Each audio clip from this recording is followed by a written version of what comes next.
Welcome रथ institute. आज मैं आप सबके लिए लेकर आया हूँ जगन्नाथ सर टीडीएस का एंट्री यानी टैली प्राइम में टीडीएस एंट्री कैसे करते हैं।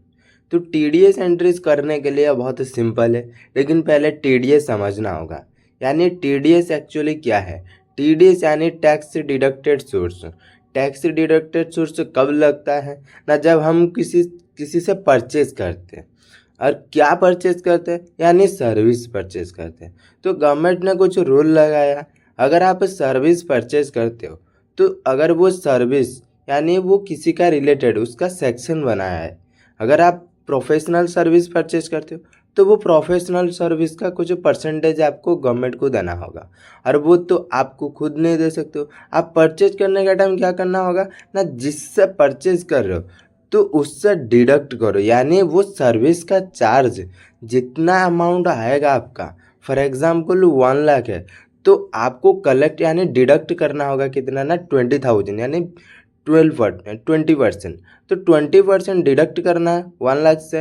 रेस्ट ऑफ अमाउंट यानी 80,000 पेमेंट करना है जिससे परचेज किया है, और 20,000 आपको पेमेंट करना है गवर्नमेंट को। तो उसका प्रोसेस हम सीखना है कि कैसे उससे डिडक्ट करना है और वो पैसा को गवर्नमेंट को पेमेंट करना है।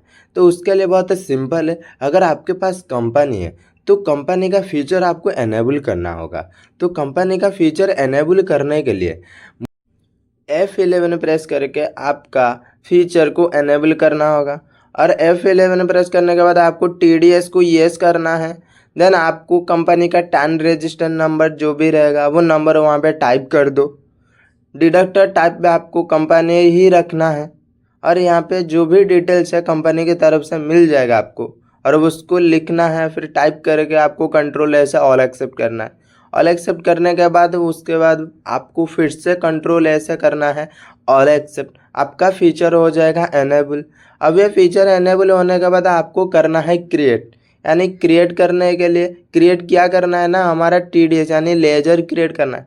क्रिएट करने के लिए मुझे सिंपली क्रिएट ऑप्शन को सिलेक्ट करो, देन लेजर सिलेक्ट करो, और यहाँ पे आपका नाम लिखो यानी लेजर नाम।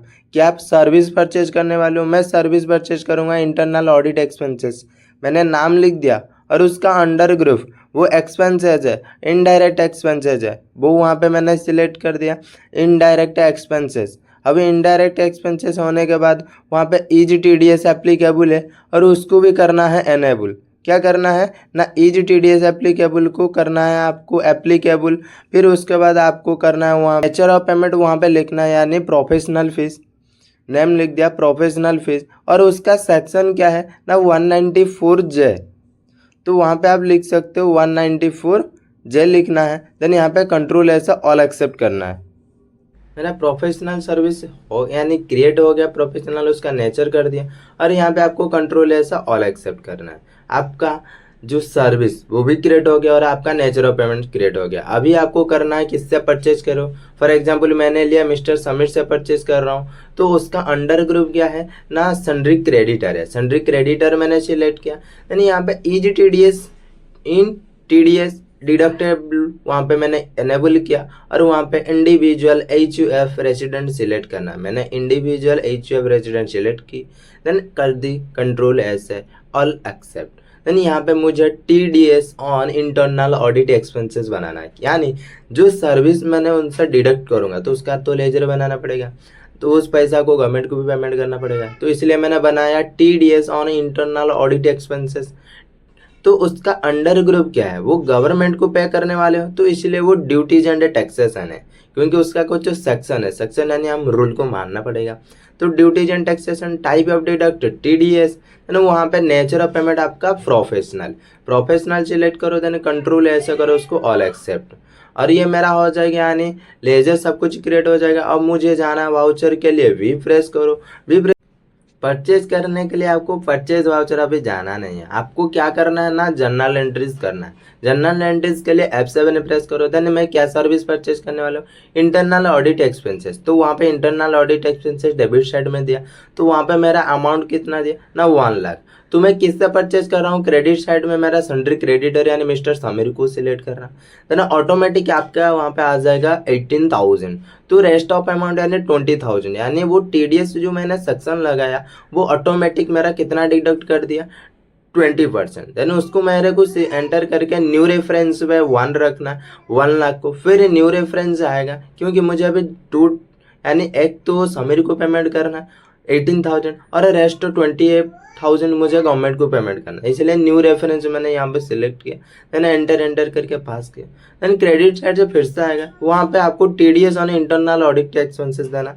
देन यहाँ पे आपको नरेशन लिख सकते हो, being TDS being purchase internal audit expenses, क्या ना, being purchase internal audit expenses from mister Sameer, वहाँ पे लिख दो। लिखने के बाद आपको करना है यहाँ पे control S all except. Okay, अभी आपका एंट्रीज हो जाएगा। ये एंट्री होने के बाद आप अगर आपको चेक करना है, आप TDS आउटस्टैंडिंग चेक करने के लिए आपको बैक जाना है, यानी कंट्रोल क्यू से बैक जाओ। देन आपको आपका गेटवे टैली में डिस्प्ले मोर रिपोर्ट से सिलेक्ट करो।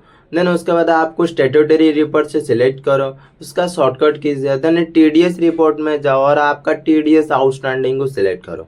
मैंने शॉर्टकट कीज में जाके देख लिया, मेरा प्रोफेशनल फीस कितना ना 20,000 है। अब ये 20,000 पेमेंट भी मुझे करना है और जिससे परचेज किया था उसको भी पेमेंट करना है। तो उसके लिए मुझे वाउचर में जाना है। वाउचर में जाने के बाद में पहले मेरे मिस्टर समीर को पेमेंट करूँगा। तो मिस्टर समीर का अमाउंट कितना है ना 80,000 है। तो वहाँ पे मैंने टाइप किया 80,000, मैंने वहाँ पे न्यू रेफरेंस लिया था तो यहाँ पे मैं एडजस्टमेंट रेफरेंस लूँगा। देन यहाँ पे मुझे बैंक से पेमेंट करना है, तो बैंक से पेमेंट मैंने तो क्रिएट किया नहीं, तो वहाँ पे क्रिएट का ऑप्शन है, तो क्रिएट को सिलेक्ट करो यानी अल्ट सी प्रेस करो। देन आपका बैंक का नाम जो भी रहेगा, मेरा बैंक ऑफ इंडिया, तो मैंने वहाँ पे बैंक ऑफ इंडिया लिखा और उसका अंडर ग्रुप बैंक अकाउंट है, तो बैंक अकाउंट लिखो। बैंक अकाउंट आपका बैंक का जो भी नंबर रहेगा वो अकाउंट नंबर आपको भरना है, वहाँ पे IFS कोड भरना है और उसके बाद आपका कौन सा ब्रांच है तो वो ब्रांच भी आपको टाइप करना पड़ेगा। जो मेरा था मैंने दे दिया। अभी आपका काम है कि आपका बैंक का डिटेल्स आपको भरना है, तो आपका बैंक में तो किसी और का भरना नहीं है, तो खुद का बैंक का डिटेल्स वहाँ पे भरना है और यहाँ पे करना है कंट्रोल एस ऑल एक्सेप्ट। आपका आ जाएगा बैंक से आपको पेमेंट करना है। तो बैंक से नेगेटिव इसलिए आ रहा है क्योंकि बैंक में मेरा पैसा नहीं है, और तो यहाँ पे मैंने ई फंड करके मेरा डिटेल्स यानी अकाउंट नंबर भरना और वहाँ पे कंट्रोल ऐसे ऑल एक्सेप्ट करना है। और यहाँ पे नरेशन भी लिखना है। नरेशन लिखना कभी नहीं भूलना है, क्योंकि narration is the most important है, इसलिए क्योंकि हम वो किस चीज़ का ट्रांजेक्शन कर रहे हैं वो हमको मायने रखता है। और वो लिखने के बाद यानी वो करने के बाद आपको अभी पेमेंट करना है गवर्नमेंट को। इसके लिए कंट्रोल F प्रेस करो, उसके बाद आपको आएगा स्टेट पेमेंट, तो वहाँ पे स्टेट पेमेंट सिलेक्ट करो। जैसे मैंने यहाँ पे कर दिया type of transaction state payment select करनी। उसके बाद आपको टेक्स्ट टाइप TDS, देन यहाँ पे एंटर करो, फिर से एंटर करो, आपका वही डेट रखो, सेक्शन यहाँ पे 194J रखो, नेचर ऑफ पेमेंट आपका प्रोफेशनल रखो, डिडक्ट टाइप ऑल टाइप रखो, रेसिडेंट भी रखो, कैश एंड बैंक वहाँ पे मैंने बैंक सिलेक्ट कर दी। बैंक सिलेक्ट करने के बाद यहाँ पे एंटर करो, आपका ऑटोमेटिक आ गया। और यहाँ पे कंट्रोल एस से ऑल एक्सेप्ट करो, यहाँ पे चेक से पेमेंट करो, यहाँ पे नरेशन लिख सकते हो विंग। अब TDS पेमेंट करते हो तो TDS पेमेंट आप नरेशन लिखो, देन कंट्रोल एस से उसको कर दो ऑल एक्सेप्ट। अगर वीडियो अच्छा लगा है तो एक लाइक हमारे लिए बनता है। और ये जब अभी तक अगर हमारे चैनल को सब्सक्राइब किया नहीं तो चैनल को सब्सक्राइब कर दो और उसका बेल आइकन को क्लिक करो, ताकि हमारे साथ जुड़े रहो और अकाउंटिंग का फ्यूचर आप बना सकते हो आसानी से।